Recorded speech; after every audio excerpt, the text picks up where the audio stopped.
All right. What is systemic change? Systemic change is change that takes into account all of the various pieces that influence a system. That means the people, the politics, the values, um, the reward systems, and all those different influences. And so when we want to think about changing a system and systemic change, we want to look at all those little pieces that oftentimes people don't look at. They often go to what we call piecemeal change. Now, let me give you a little example from nature.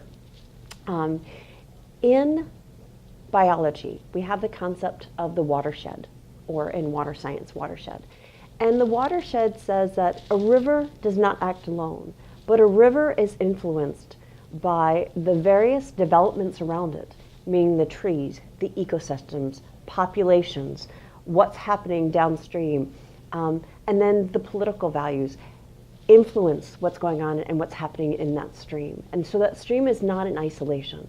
So when we think about systemic change in education, we want to think about what are the various influences that influence education, and then we have to look at those influences and possibly change them or modify them and their reward systems and their values in order to make sustainable change. And so that's why we feel that systemic change is so important and very different than piecemeal change.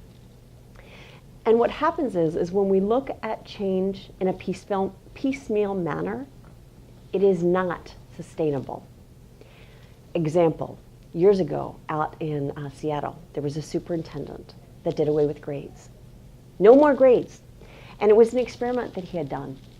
And it was very interesting because the students actually achieved higher SAT scores and ACT scores than with grades. So at that time, that was the primary measure. But the students were focused on something else other than the grades. They were focused on learning. Wow. Okay, so the students were focused on learning instead of grades. But why did this innovation not stick? Well, even though it had the desired results with students being influenced about their learning, they were not able to achieve the end and sustain that innovation of just getting rid of grades. That's it. Because the community wasn't on board. The parents weren't on board. People didn't understand, how do you rate success if you don't have the language of grades? So that's just a very simple example that if we don't get people on board, the system will revert back to what it's used to. Because even when we talk about our brains and how our brains are wired, our brains do not do what's good for us. Our brains do what they're used to and what their comfort level is. And so we're the same way on a larger level, the macro level or the micro level in our brain and the macro level outside of our brain. And that is, groups of people will act and respond according to what they're used to as opposed to what's necessarily good for us.